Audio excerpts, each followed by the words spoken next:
Motorcycle के power और speed को बदलना जरूरी होता है। इसके लिए हम एक गियर शिफ्ट लीवर का उपयोग करते हैं। मोटरसाइकिल गियर बॉक्स में दो शाफ्ट में मौजूद विभिन्न व्यास के गियर्स होते हैं, जिन्हें आवश्यकता के अनुसार बदला जा सकता है। गियर लीवर एक शिफ्टर शाफ्ट से जुड़ा हुआ होता है और शिफ्टर शाफ्ट एक रैचेट मैकेनिज्म से जुड़ा हुआ होता है। ये रैचेट मैकेनिज्म एनिमेशन में दिखाए गए अनुसार काम करता है।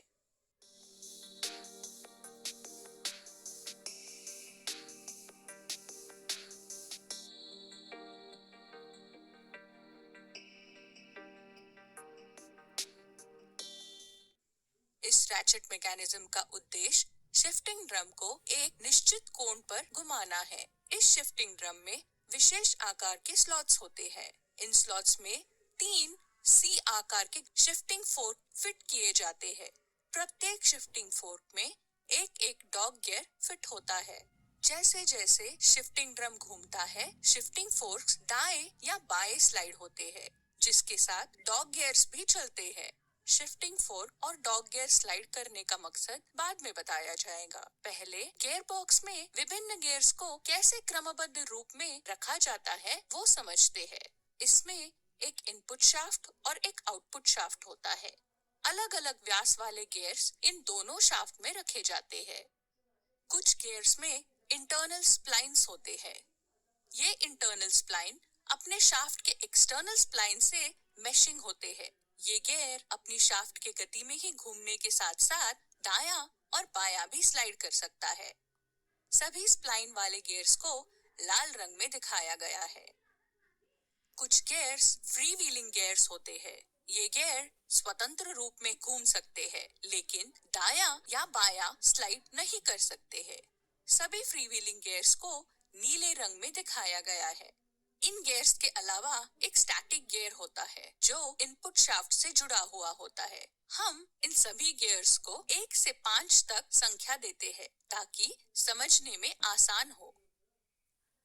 कृपया यहाँ ध्यान दें कि प्रत्येक डॉग गियर में डॉग टीथ होता है, जो बगल वाले फ्री व्हीलिंग गियर्स में स्लाइड करके इन दो गियर को लॉक कर सकता है।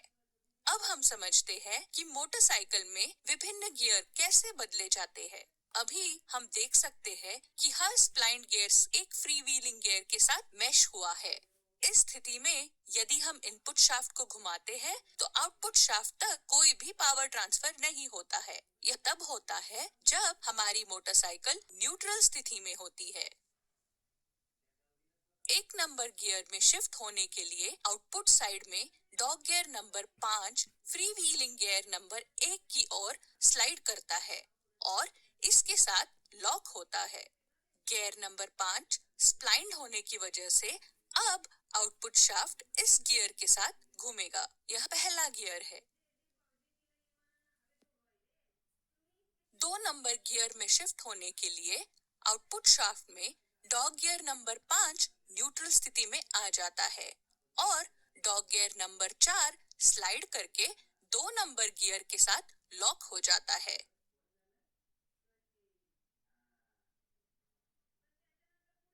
इसी तरह तीसरा गियर भी शिफ्ट हो जाता है। फिर चौथा गियर और पांचवा गियर।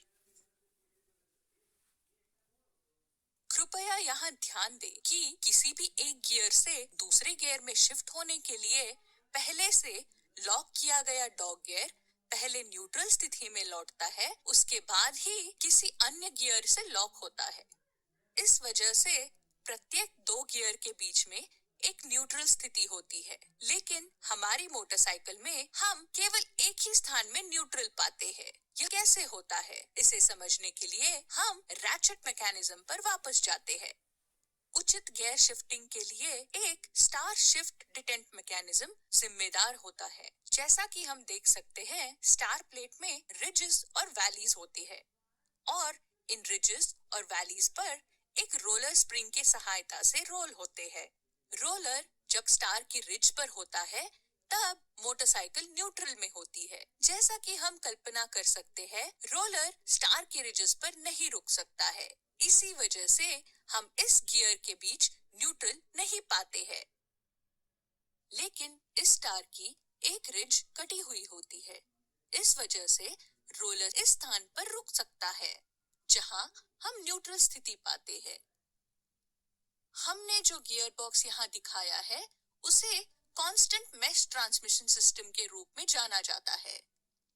पारंपरिक गियर बॉक्स, जिसे हम स्लाइडिंग मैश ट्रांसमिशन सिस्टम कहते हैं, इसमें गियर शिफ्ट करने के लिए एक गियर को पूरी तरह डिसएंगेज करके दूसरी गियर से एंगेज करना जरूरी होता है। इस वजह से इस गियर बॉक्स में गियर शिफ्ट करने के लिए कठिन होता है। कभी कभी एक गियर का दांत दूसरी गियर के दांत के साथ टकरा के गियर जल्दी खराब हो जाने की समस्या होती है।